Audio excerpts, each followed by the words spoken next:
Hello, everyone. I am Burlington Mayor Marianne Mead Ward, and welcome to another edition of Burlington Matters. And this is the inaugural kickoff to a series that I'm calling our community series, where we reach out to different community groups, organizations that are happening all over the city in different wards, and find out what prompted the group to start, what they're working on, and really get a sense of all the grassroots activity that's happening in our community.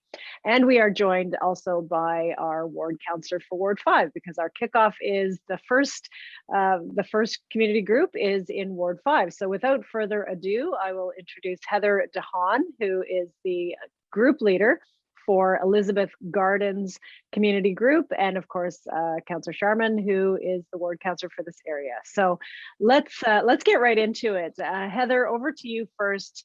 Talk to us a little bit about the group, when it started, what prompted it, and what you're working on. Go ahead. Thank you. So we started about 6 or 8 years ago, I can't quite recall.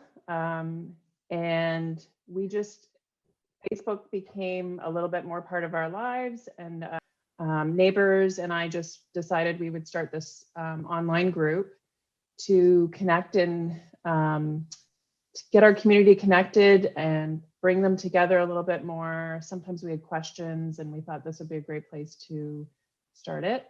So we started it and posted it, invited our neighbors, and then asked them to invite their neighbors, and it just grew from there. So we've been able to do, we have over 1,000 members at this point. We have about 970 that are pretty active. We've got some neighbors who check in, every day, regularly, comment. And we do all sorts of things. We do things from, we've had plant swaps. We've got one going on currently. It's a great place to answer questions. So if you're looking for information, or somebody posted this morning looking for a bike. We have with COVID, we've got it's a great resource for vaccine information, proper health guidelines, to be able to kind of, just correct some of the misinformation that can be out there. It's been great for that. There's been questions around schools. Some people are, I'm looking for a job, and other people will post with suggestions of where to look. It's a great place we've got some teenagers in our group. So if they're looking, I would like to cut your grass, or I'm looking for a job, or I have a school project, can you answer this survey? It's been great for that as well. We've also been able to, through COVID, be able to do things like clothing drives, food drives, and this is all just through porch drop off or porch pickup. We've been able to, other groups have come out of this group too, which is super exciting. We have a book club that's been active for about 3 years now. We have a kayaking, women's kayaking group that just does kayaking in the area. We've been able to do things like, we've had a neighborhood Santa Claus. They used to decorate their house. They're moving. Nice. So we were able to say goodbye to them in a really, it's a safe way to say goodbye, and people can put comments and say thank you so much. You've been such a blessing to our neighborhood. And yeah, it's just been a great place for people to be brought together. I think especially during this pandemic time. We've even had questions like, where do I find toilet paper? I remember that. That was a very real day question. When it was very real situation in a year ago around this time. So yeah, or I have toilet paper to spare. Would you like some?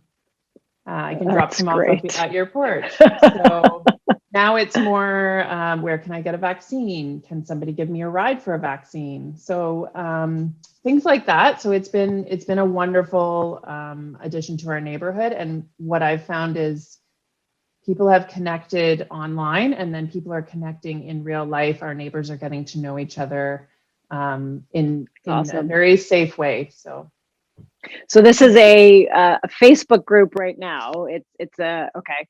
So it's an online group, and for folks who may not know the geography of Burlington, what geography would encompass Elizabeth Gardens? What part of the city are we talking about for those who are watching? So Elizabeth Gardens borders Burloak, New Street, Appleby line and Lakeshore. It's that block. Okay, awesome. Right where the Skyway Plaza is that we're all Yes. familiar with. All right, I'm going to go to you, Councillor Sharman, and talk to us about how the Elizabeth Gardens community groups helps you, how you participate or interact with it, how it might help you as a councillor. You've been around, you and I both are the old timers now. We've been around for 12 years. Yeah, well, is it 10? Yeah, 10 years. Yeah. So this would have started during your first term on council, it sounds like. So talk to us a little bit about how this helps you as a council member.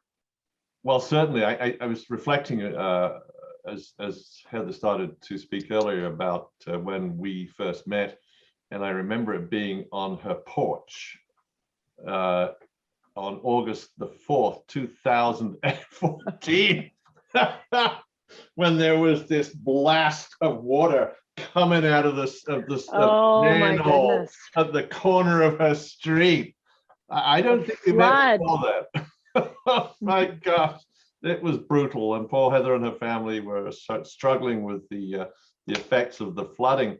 And you know, that was an incredible turning point and made us recognize the value of Facebook groups, because we had no idea what was going on in the city. And you've heard me say that in discussions around emergencies and why we need to improve our emergency response and communications between municipal departments and all the rest of it.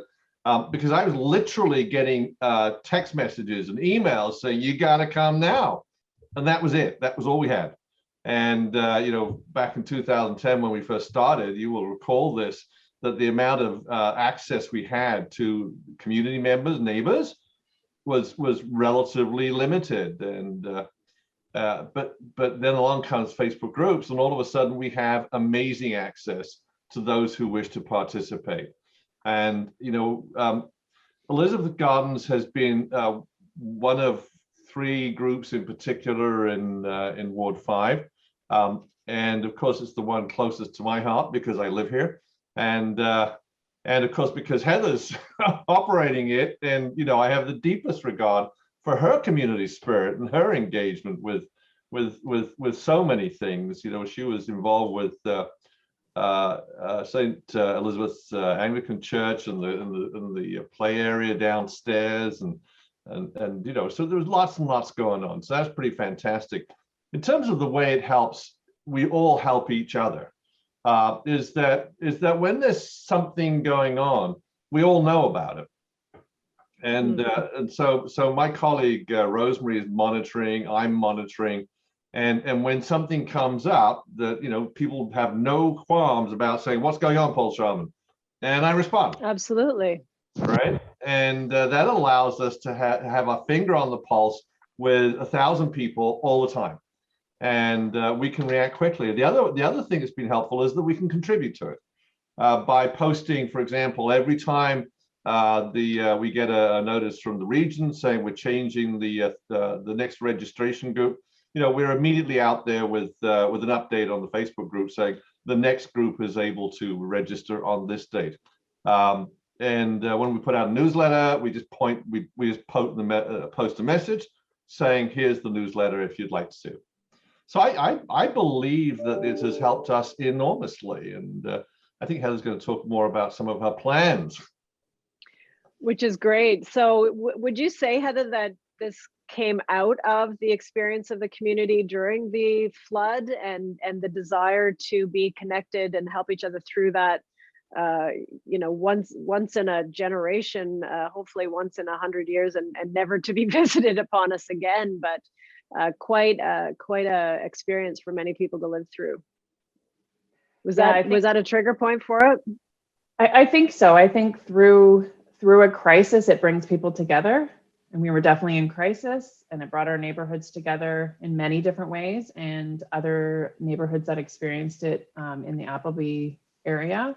So it did bring us together. You know, it was, I remember for me thinking, like, you know, this guy showed up on my porch and had a conversation, and he cared, right? He cared about what we were going through, and the conversation continued through the years, and it's been bringing people. The group has been bringing people together.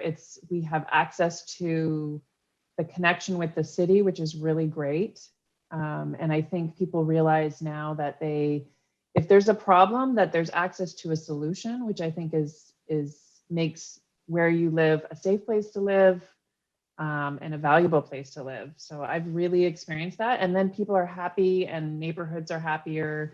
People come together, and then, I've got my plants for sale or to give away, or I need help with this. I need help with, does anybody have a truck? Then people respond. So I've really definitely experienced that.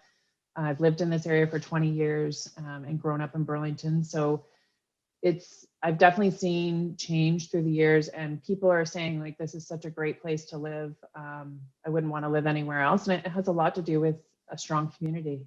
So that's awesome. It is, it's one of the things that us as elected officials talk about, is how do we build community capacity, community resilience, and prepare for emergencies. And the fact that this group really was forged and refined through the experience of the flood positioned you well. And you've talked about it already with this latest emergency, which has now gone on for over a year, the pandemic. And you mentioned earlier how as a community you already had the capacity to share information, to share resources. And so that's what we want to see throughout the city, and the ability of communities to weather emergencies, whatever they may be, whether it's a natural disaster or what we're experiencing now, a prolonged health crisis. Having those community groups that can look out for each other. We couldn't function in the way that we do without that. We couldn't get through those emergencies without that. So yeah, it's really great to see that. So tell us about some upcoming initiatives for your community groups. What things are you working on? Yeah, so I mentioned we have a plant swap going on right now. We've been doing something, I think we started it at the beginning of the pandemic, was just, hey, everybody, post a picture of your pet.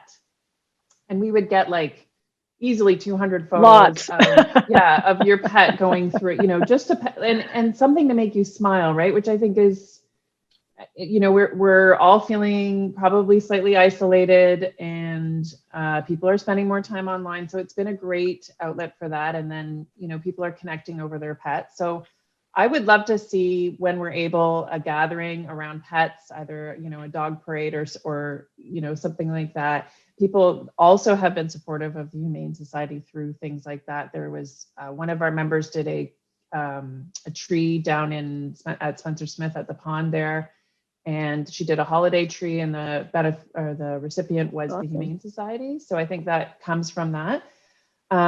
We have been participating in this Appleby Line Street Festival. We look forward to that every year. There's a few little libraries in our area. There's walks that you can do. There's one of the parents of one of the schools did a scavenger hunt recently, where kids could go to different houses, and on the front of the house there was a letter posted, and they could put together all the letters and create a password to apply for a prize. Yeah, we've done. We've supported community living, and there continues to be a look for how can we help our greater Burlington community within our community members. So the other thing that is exciting for me, I'm an artist, and we have, somebody had posted something asking, who all is an artist or a crafter in this community. And we got a ton of responses, and we actually started a creative collective out of that. And we're working on, we're working on applying for a grant, a community fund grant, to get a art walk hopefully happening, if we're able to, maybe by the end of this summer, in the Elizabeth Gardens community. Through the city? Mm-hmm. Well, we're going to come back to that grant funding in a minute. I'm just looking at the artwork over your shoulder. Did you do that piece in the background? It looks like Mount Nemo, maybe? or the No, so escarpment, or? it's actually Grasslands Provincial Park. It's there's a little bump up there, and our tent is on there. We had our family went and camped there, and I just have this image burned in my mind of how this beautiful, vast park in Saskatchewan. So I wanted to paint it. So I just, yeah. Very cool. Thank you. That's very cool. Yes, you're very talented. I want to come back to Paul and ask you to talk a little bit about the Appleby Line Street Festival, and maybe give some background for folks that maybe watching this and don't know how it started. I was around back in the day. Talk about how it's evolved and what you've got. You've got some things planned coming up this year. So walk us through the festival that I know been, and it's in the Elizabeth Garden geography. So. Go ahead, Paul. Yeah, it's and thanks for mentioning that, Heather. That was a good segue for us. The Appleby Line Street Festival started as the Appleby Line Car-Free Sunday, and it was after listening to Gil Penalosa doing a presentation at the Performing Arts Center on 880 cities. In other words, making our worlds and our cities safe for anybody to do anything, but whether they're 8 or whether they're 80.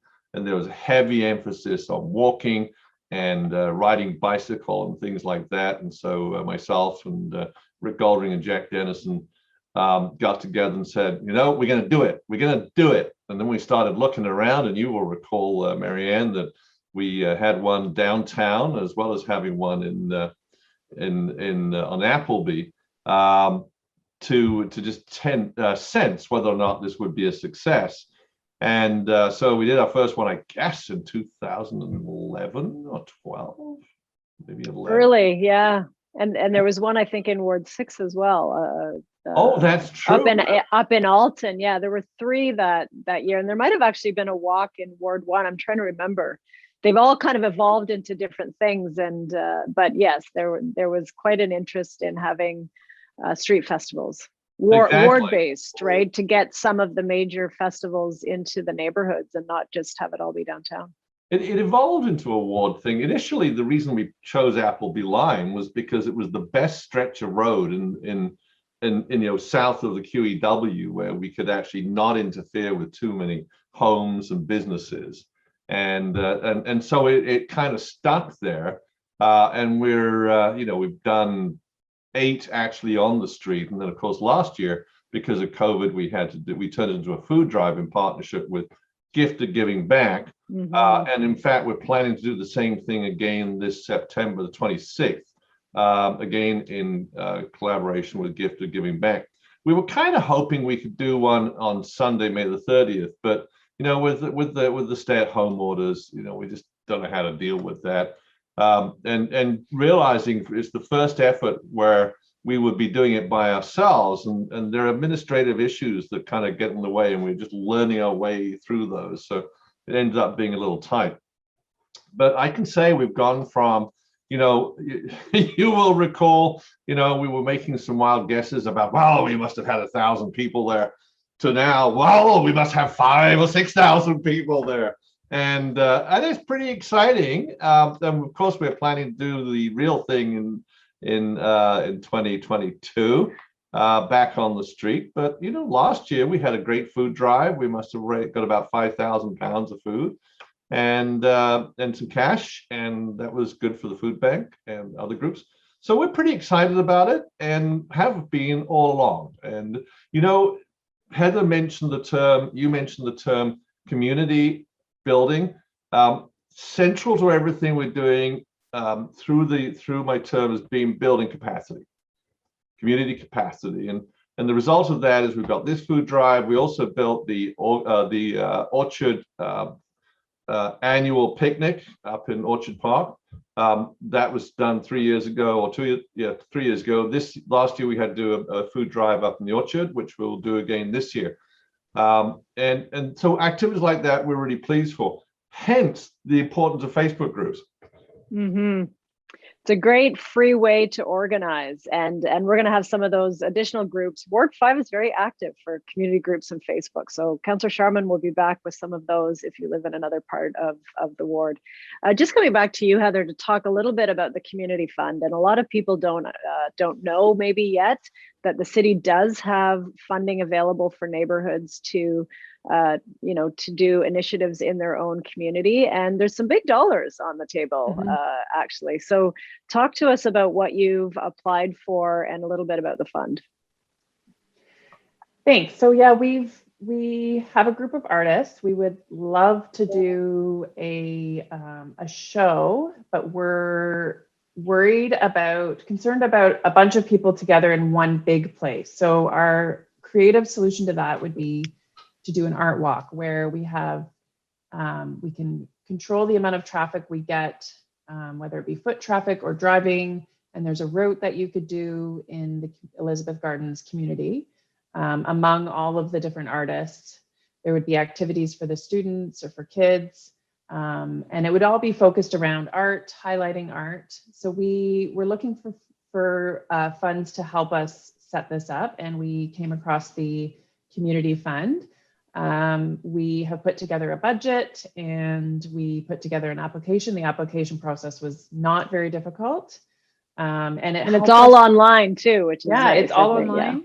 Yeah, it helped us to define exactly what we wanted to do, when we wanted to do it, and what it looks like. So we outlined all of that and we submitted it. We've actually already heard back. We need to come back with some more definition around our budget, and the city staff we're working with are just fantastic and willing to work with us. So it's been a great conversation so far. So yeah, we're super hopeful and our community members are very supportive. One of the things that hopefully we'll be able to do out of this is maybe create an Elizabeth Gardens t-shirt that we can also sell, which brings community together. So yeah, we're very, very excited about the fund and the opportunities with that. I think probably without this fund, it would look a little different. So yeah, it's great that the city is so supportive. I think we're very encouraged by that.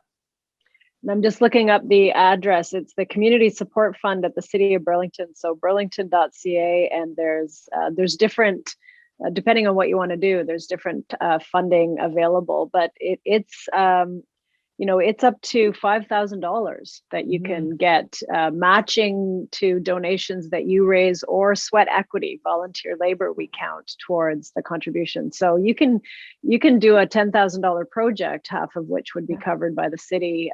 So it's quite substantial. And we know a lot of people have, you mentioned earlier in the call about getting Santas on your street. There were a couple of neighborhoods that applied for the fund to support that initiative.